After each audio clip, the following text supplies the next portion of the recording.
हाँ जी दोस्तों, नमस्कार। स्वागत है आपका महाराणा प्रताप क्लासेस पर। जैसा कि आप सभी को पता ही है कि अपनी ल्यूसेंट जीके की सीरीज़ है जो चल रही है, और इसके 7 एपिसोड अपने ऑलरेडी एपिसोड यूट्यूब पर अपलोड कर दिए हैं। आज अपने बहुत ही रोचक टॉपिक सिंधु घाटी सभ्यता डिस्कस करेंगे। एक दोस्तों, सब्सक्राइबर बहुत ही कम बढ़ रहे हैं। प्लीज़ जो भी विद्यार्थी ये वीडियो देख रहा है तो प्लीज़ कम से कम सब्सक्राइबर तो कर दीजिए। मैं इतनी मेहनत से आपके सामने वीडियो पर प्रेजेंटेशन करता हूँ, और एक लाइक और कमेंट और सब्सक्राइबर तो दोस्तों बनता ही है। तो प्लीज़ आप लोगों का सपोर्ट ही चाहिए मुझे। तो मेरा आपसे रिक्वेस्ट है, विनती है आपसे कि चैनल को सब्सक्राइब ज़रूर कर लें। आज अपनी परिचर्चा का विषय है सिंधु घाटी सभ्यता। सिंधु घाटी सभ्यता, और इंग्लिश में बोलते हैं इसको इंडस वैली सिविलाइजेशन।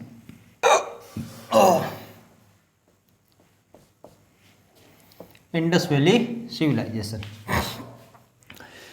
सिंधु घाटी सभ्यता से दोस्तों हर एक एग्ज़ाम में कोई ना कोई आपको क्वेश्चन देखने को मिलता ही मिलता है। इसमें कोई तो राय नहीं है। आप किसी भी एग्ज़ाम का पैटर्न उठा के देख लीजिए, किसी भी एग्ज़ाम के ओल्ड पेपर्स उठा के देख लीजिए, आपको सिंधु घाटी सभ्यता के बारे में देखने को ज़रूर मिलेगा।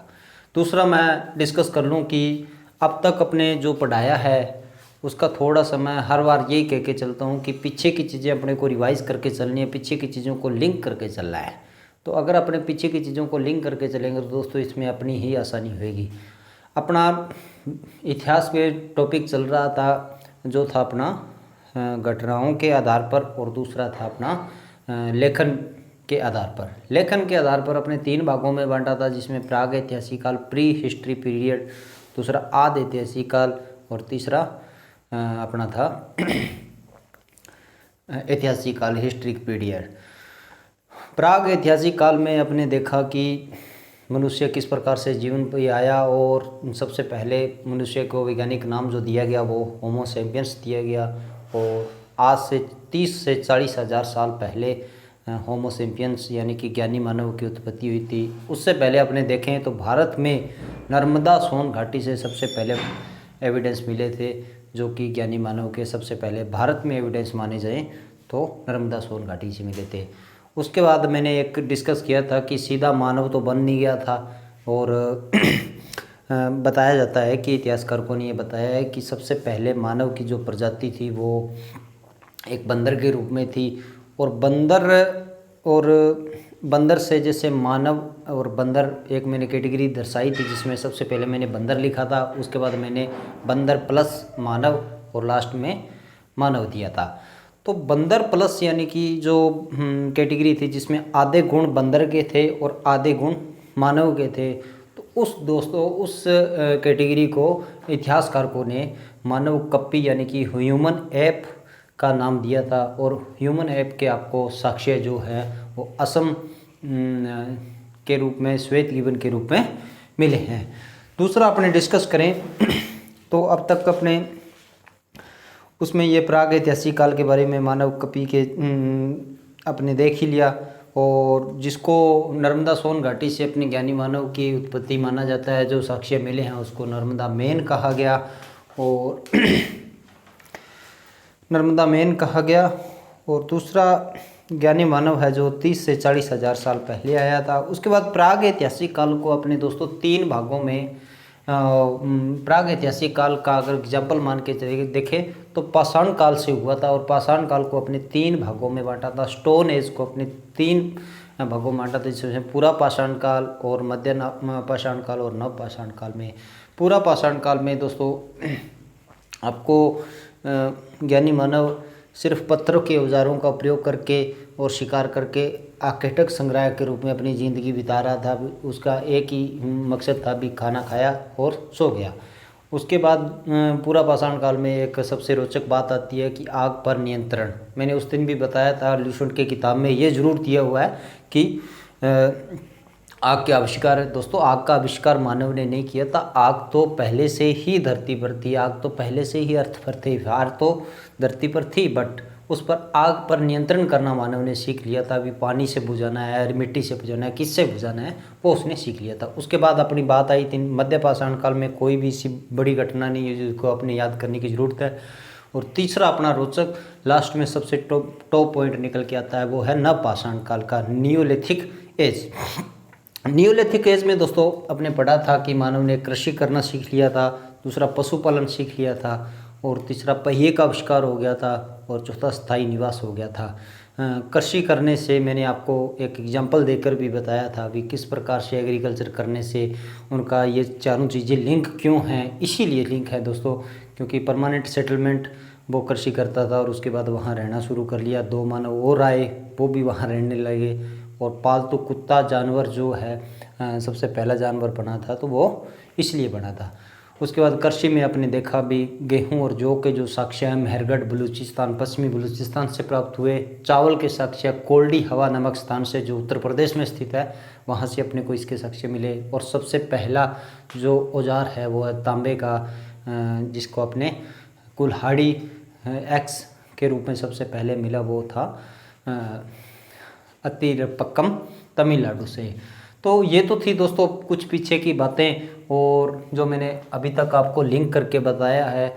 लूसेंट बहुत ही अच्छी पुस्तक है दोस्तों, अगर अपने उसको लिंक करके चलेंगे तो आपको मज़ा ज़रूर आएगा। और मैं कहता हूँ कि लूसेंट को अपने बहुत डिफ़िकल्ट मानते हैं तो लूसेंट पढ़ना आसान हो जाएगा। आज अपनी परिचर्चा का विषय है सिंधु घाटी सभ्यता, इंडस वैली सिविलाइजेशन।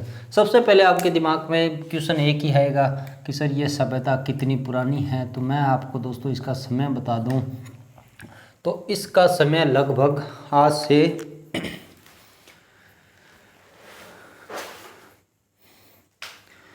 2400 BC से लेकर 2400 BC से लेकर 1750 BC तक माना जाता है।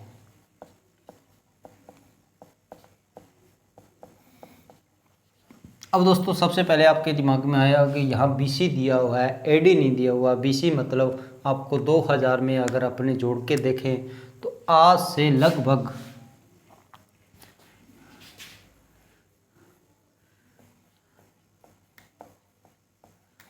वर्तमान में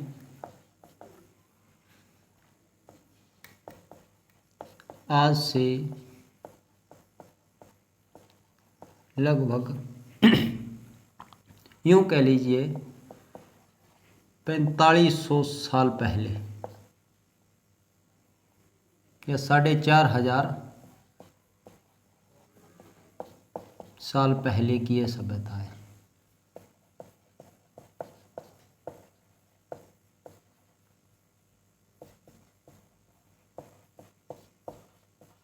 आज से दोस्तों लगभग 4500 या 5000 भी कुछ किताबों में देख रहे हो, कोई दिक्कत नहीं है। आपको जो जैसा ऑप्शन लगे आप सिलेक्ट कर सकते हो। तो आज से लगभग 4500 साल पहले की यह सभ्यता है। अब दूसरा सवाल निकल के आता है कि हम इसको सिंधु घाटी सभ्यता क्यों कहते हैं।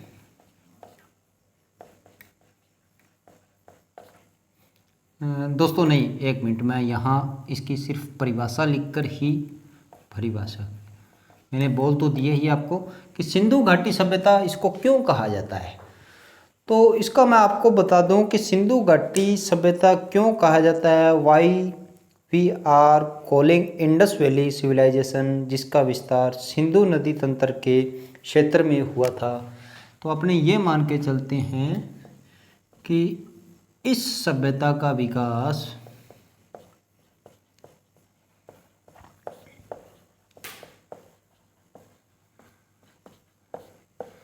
सिंधु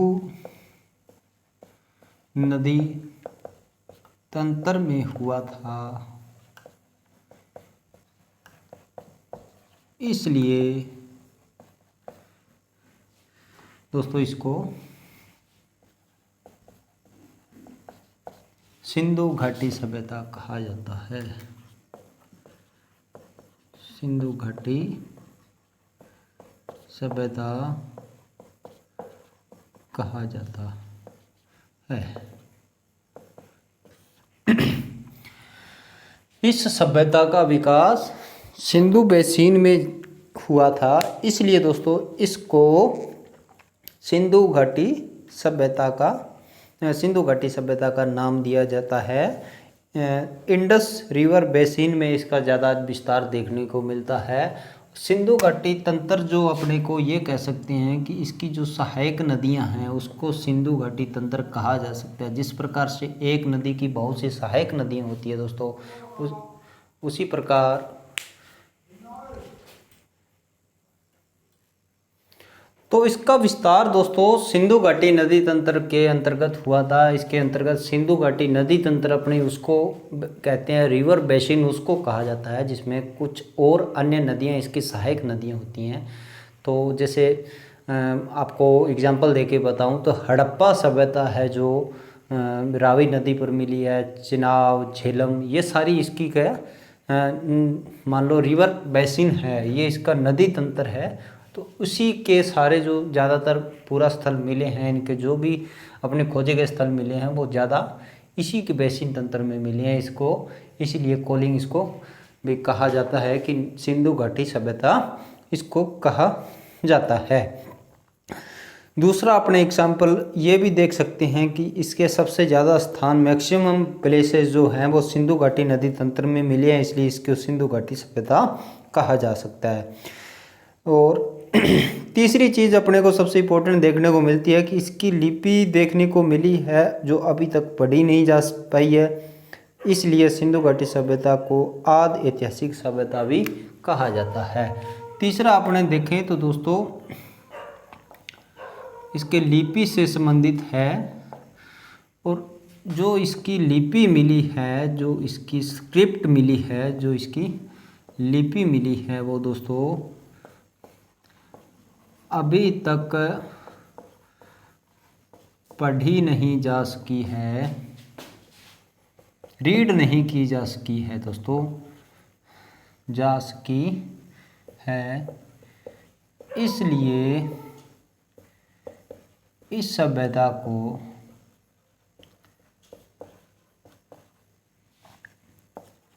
आदि ऐतिहासिक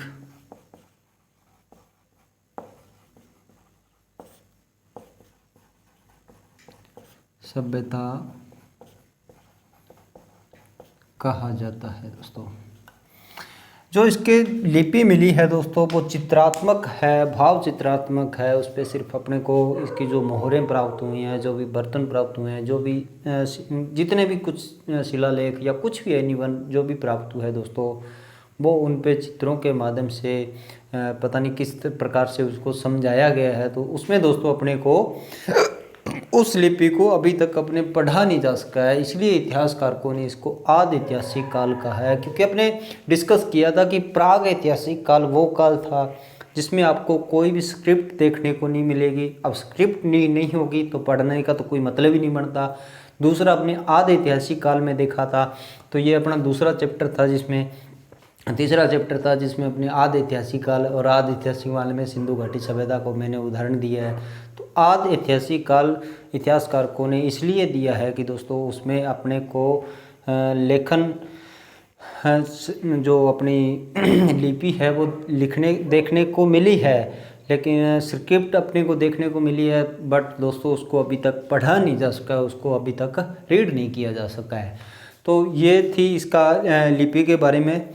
और तीसरा, इस सभ्यता को कांस्य युगीन कहा जाता है दोस्तों। अन्य एक और नाम है जो कि धातु के आधार पर अपने कह सकते हैं, तो यह एक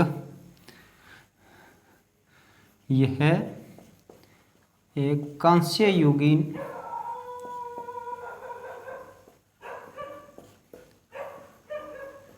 सभ्यता थी।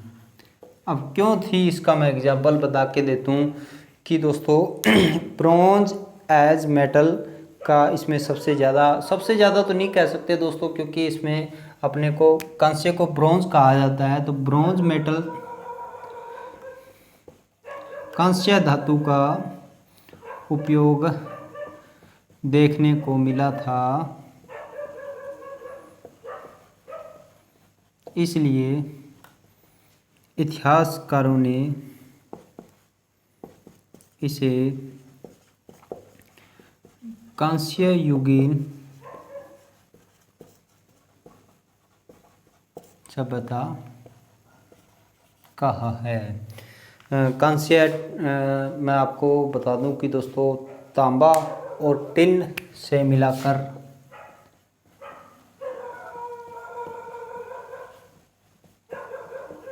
बनता है। ये सिर्फ साइंस की फैक्ट के लिए मैंने आपको दोस्तों बताया है। तो इस सभ्यता को ब्रॉन्ज एज सिविलाइजेशन भी कहा जाता है। इस सभ्यता में बड़े बड़े नगर पाए जाते थे दोस्तों। पांचवा इसका फैक्ट निकल के आता है नगरीय सभ्यता। तो मैं आपको बता दूं कि दोस्तों इसमें बड़ी बड़ी सिटीज इस सभ्यता में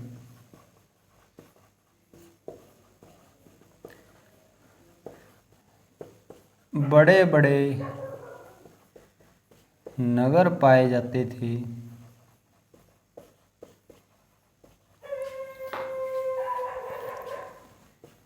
इसलिए इस सभ्यता को नगरीय सभ्यता भी कहा गया है।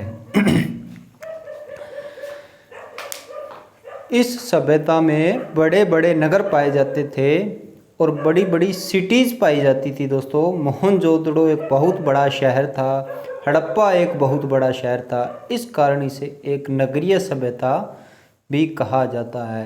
इट इज़ अर्बन सिविलाइजेशन इसको कहा जाता है। तो सिंधु घाटी सभ्यता के बारे में ये तीन बातें खास तौर पर आपको याद रखनी है दोस्तों। जब भी आप मुख्य परीक्षा में उत्तर लिखेंगे, मेंस एग्जाम में एग्जामिनेशन में आप आंसर लिखेंगे, तो इस प्रकार की इंट्रोडक्शन आप बना सकते हैं दोस्तों। इस प्रकार की आप इंट्रोडक्शन बना सकते हैं कि सिंधु घाटी सभ्यता आज से लगभग 4,500 साल पहले विकसित हुई और आद ऐतिहासिक काल और कांस्य युगीन नगरीय सभ्यता थी। Indus valley was the proto historian bronze age and urban civilisation between 2400 to 1700 BC। तो ये बातें बहुत ज़रूरी है दोस्तों, जो कई बार ऑब्जेक्शन टाइप में भी पूछ ली जाती है। सिंधु घाटी सभ्यता की किस प्रकार की सभ्यता थी, ये जैसे प्रश्न आ गया, what kind of civilisation was Indus valley, तो आपको वो तीन एग्जाम्पल दे देगा कि आद ऐतिहासिक काल, प्रोटो हिस्ट्री, दूसरा कांस्य युगीन यानी कि ब्रॉन्ज एज, नगरीय सभ्यता अर्बन सिविलाइजेशन और उपरोक्त सभी ऑल ऑफ दी अबव। तो आपका उत्तर होएगा दोस्तों ऑल ऑफ दी अबव यानी कि उपरोक्त सभी, क्योंकि वो आते ऐतिहासिक काल तो थी, उसकी लिपि तो पढ़ी नहीं जा सकती है, बड़े बड़े नगर पाए जाते थे, इसलिए वो एक नगरीय सभ्यता थी। और तीसरा कांस्य का उपयोग देखने को अपने को मिला, इसलिए उसको कांस्य युगीन सभ्यता भी कहा जाता है, ब्रॉन्ज एज सिविलाइजेशन भी कहा जाता है। तो इसका उत्तर आ जाएगा ऑल ऑफ दी अबव। एक छोटी सी बात और याद रखनी है दोस्तों, सिंधु घाटी सभ्यता किन लोगों ने बसाया था, ये नोट करके आप डाल लीजिएगा कि सिंधु घाटी सभ्यता को भूमध्य सागरीय व द्रविड़ लोगों ने इस सभ्यता को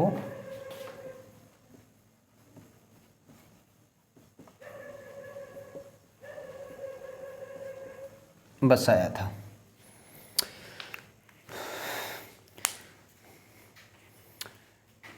सिंधु घाटी सभ्यता को किन लोगों ने बसाया था, तो दोस्तों भूमध्य सागरीय लोग, मेडिटेरियन पीपल और द्रविड़ लोग दक्षिणी भारत में जो पाए जाते हैं, तो द्रविडियन पीपल्स, इन लोगों ने इसका इस सभ्यता को बसाया था।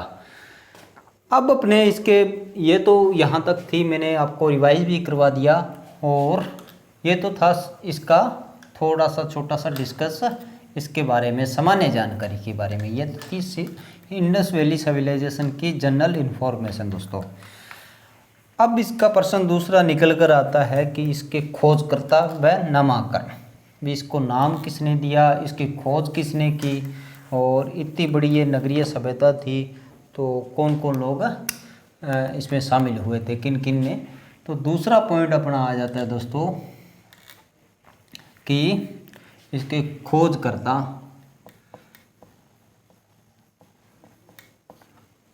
व नामाकरण।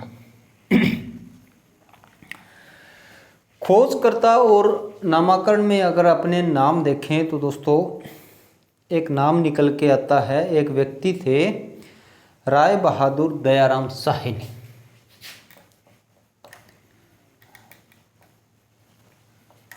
राय बहादुर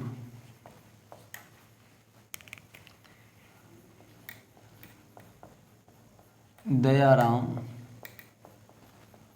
साहनी।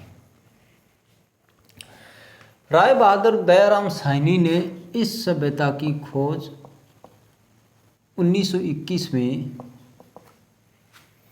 एक हड़प्पा स्थल था दोस्तों, इसकी खोज की थी। उन्होंने इस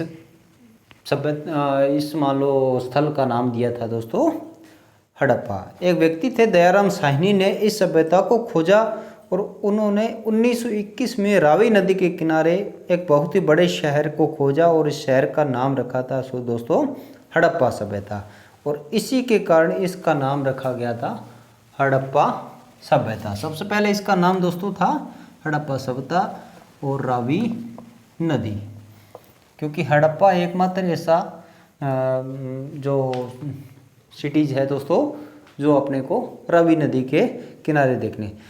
इसके बाद दोस्तों अगले साल नेक्स्ट ईयर राखलदास बनर्जी के राखलदास एक ऐसे व्यक्ति थे, और राखलदास बनर्जी ने सिंधु घाटी के किनारे एक बहुत बड़े शहर को खोजा जो हड़प्पा से भी बड़ा था दोस्तों, और इस शहर का नाम दिया था मोहनजोदड़ो। तो उसके बाद एक इफेक्ट निकल के आता है कि दोस्तों जब ये हड़प्पा सभ्यता इसको नाम दे दिया गया हड़प्पा सभ्यता, तो उसके बाद राखलदास बनर्जी एक व्यक्ति थे जिन्होंने 1922 में ही अगले साल नेक्स्ट ईयर एक बहुत ही बड़े शहर की खोज की जिसका नाम था दोस्तों मोहनजोदड़ो, और यह सिंधु घाटी सभ्यता का सिंधु नदी पर था। यह सिंधु घाटी सिंधु नदी पर था।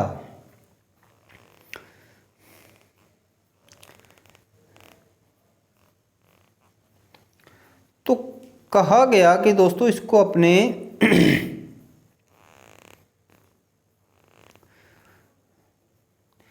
फिर एक के बाद दोस्तों एक शहरों की खोज होती गई, लेकिन जितने भी शहर खोजे जा रहे थे वे सभी के सभी सिंधु नदी तंत्र के थे, वे सभी इंडस वैली के। उसके बाद दोस्तों एक के बाद एक शहरों की खोज होती गई, और वो सभी के सभी जितने भी शहर मिल रहे थे दोस्तों वो सारे Indus valley Indus river basin यानी कि सिंधु नदी तंत्र के बेसिन पर थे। तो सभी ने डिसीजन लेकर ये कहा कि अपने इसको हड़प्पा सभ्यता नहीं कहेंगे बल्कि इसको सिंधु घाटी सभ्यता का नाम देंगे। तो पुराना नाम दोस्तों निकल के आता है इसका हड़प्पा सभ्यता, लेकिन वर्तमान में अपने देखें तो इसका सबसे ज़्यादा चर्चा है वो है सिंधु घाटी सभ्यता, इंडस वैली सिविलाइजेशन। अब एक और बात छोटी सी याद रखनी है दोस्तों, जब सिंधु घाटी सभ्यता भारत में थी तो मान लीजिए एक इनके लीजिए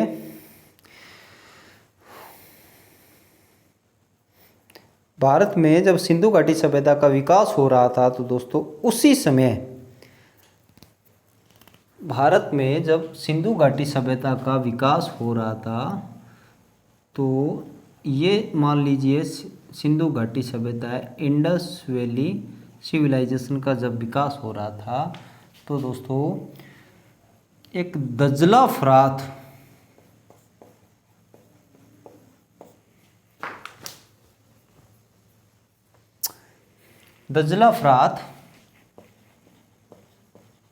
नदियों के तंत्र में,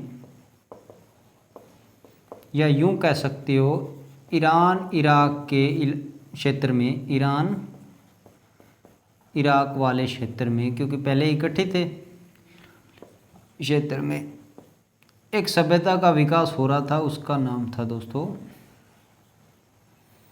मेसोपोटामिया।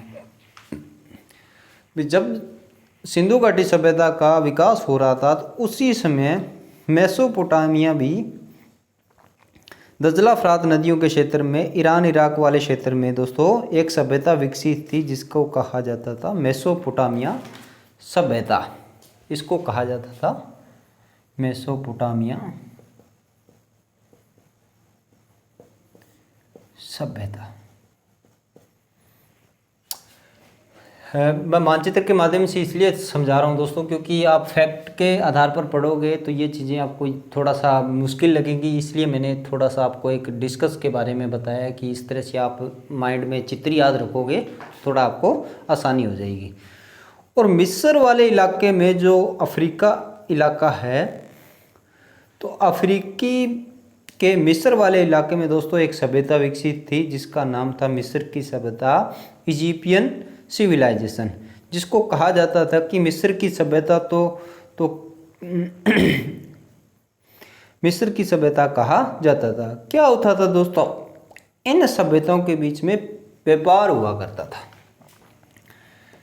तीसरा पॉइंट ये निकल के आया, और चौथा ये है कि मिस्र जो अफ्रीका के क्षेत्र में आता था, वहाँ भी एक सिविलाइजेशन, वहाँ भी एक मिस्र की सभ्यता विकसित थी, मिस्र की सभ्यता विकसित थी, इजिप्शियन सिविलाइजेशन। तो इन तीनों के बीच में दोस्तों क्या है, एक व्यापार चलता था, ट्रेड चलता था, व्यापार हुआ करता था, TRADE। ये मैं क्यों समझा रहा हूँ दोस्तों, ये क्वेश्चन आया हुआ है ताकि मैं आपको इसीलिए बता रहा हूँ। तो इनके तीनों के बीच में व्यापार हुआ करता था दोस्तों। तो जो मेसोपोटामिया से एक अभिलेख मिला है, एक एडिक्ट मिला है, एक दोस्तों अपने एपिग्राफ कह सकते हैं, तो इस एडिक्ट में, इस एपिग्राफ में सिंधु घाटी सभ्यता को, मेसोपोटामिया की जो ये सभ्यता है, इसमें एक अभिलेख मिला है दोस्तों, और इसमें अपने को एपिग्राफ कह देते हैं। इस अभिलेख में दोस्तों सिंधु घाटी सभ्यता, इंडस वैली सिविलाइजेशन को मेलूफा शब्द का प्रयोग हुआ है, मेलूफा।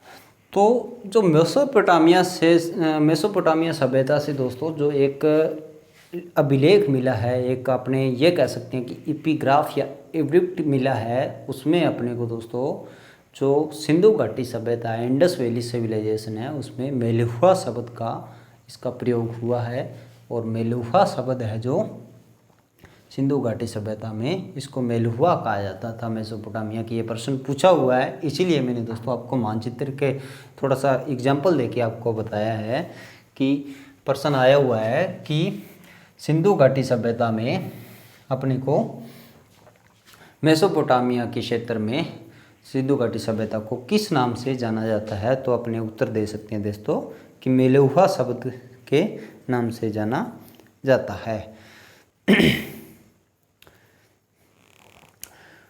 कुछ तो कि सिंधु घाटी सभ्यता में मेसोपोटामिया को एक अभिलेख से किस नाम से जाना जाता है, ये क्वेश्चन बन जाएगा दोस्तों। और क्वेश्चन बनने के बाद आपका उत्तर होएगा कि सर इसको मेलुहा के नाम से जाना जाता है। कुछ तथ्य और बनेंगे दोस्तों, मैं आपको छोटा सा एक रिवीजन करवा दूं ताकि अपने को पीछे की चीज़ें याद रह जाए। तो मैं क्वेश्चन बोलूँगा, आप साथ साथ मेरे दोहराइएगा। सिंधु घाटी सभ्यता की खोज किसने की थी, तो सिंधु घाटी सभ्यता की खोज दोस्तों राय बहादुर दयाराम साहनी ने की थी। राय बहादुर दयाराम साहनी ने की थी। सबसे पहले कौन सा स्थान खोजा गया, तो दोस्तों खोजा गया हड़प्पा। हड़प्पा स्थान है जो कि सबसे पहले खोजा गया था, और हड़प्पा रावी नदी के तट पर स्थित है। हड़प्पा है जो वो रावी नदी के तट पर स्थित है। हड़प्पा किस नदी के किनारे है, तो अपना उत्तर हो जाएगा रावी। मोहनजोदड़ो की खोज किसने की थी, तो मोहनजोदड़ो की दोस्तों राखलदास बनर्जी ने की थी 1922 ईस्वी में। और यह सिंधु घाटी नदी पर, सिंधु नदी पर स्थित है, इंडस रिवर पर यह स्थित है। तीसरा अपना प्रश्न निकल के आता है, मोहनजोदड़ो किस नदी पर स्थित है, तो दोस्तों यह सिंधु घाटी नदी पर स्थित है। मेसोपोटामिया के अभिलेख में सिंधु घाटी सभ्यता को किस नाम से जाना जाता है। मेसोपोटामिया जो सभ्यता है दोस्तों, उसमें सिंधु घाटी सभ्यता यानी कि इंडस वैली सिविलाइजेशन को किस नाम से जाना जाता है, तो इसका आंसर होगा दोस्तों मेलुहा नाम से जाना जाता है। देखो दोस्तों, मैं पूरी कोशिश कर रहा हूँ कि ल्यूसेंट को इंटीग्रेट किया जाए बहुत अच्छे तरीके से। अगर हम इसको इंटीग्रेट करेंगे तो दोस्तों एक अच्छा प्रेजेंटेशन आपको देखने को मिलेगा, आपको पढ़ने में भी सहायता होगी, साथ ही साथ चीज़ों को लिंक करने में भी मज़ा आएगा।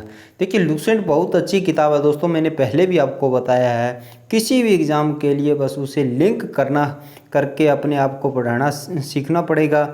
और यही जैसे ये लिंक बन जाएगा दोस्तों, वैसे ही दोस्तों ये आपकी बुक्स है जो अपने आप को आसान लगने लगेगी। वही मैं कोशिश कर रहा हूँ दोस्तों, प्लीज़ अपना सपोर्ट ज़रूर दीजिएगा ताकि हम इसको आगे बढ़ा सकें और ठीक तरीके से आगे बढ़ सके। हम इसके लिए खोजकर्ता की बात कर ली है और इसके नॉर्मल लेक्चर को भी देख लिया है। अब हम इसके विस्तार और सभ्यता कितने इलाकों में फैली हुई थी, यह कितनी बड़ी सभ्यता थी, इसका विस्तार अपने कल की वीडियो में दोस्तों देखेंगे। इसको कल अपने सिंधु घाटी सभ्यता को पूरा कर देंगे।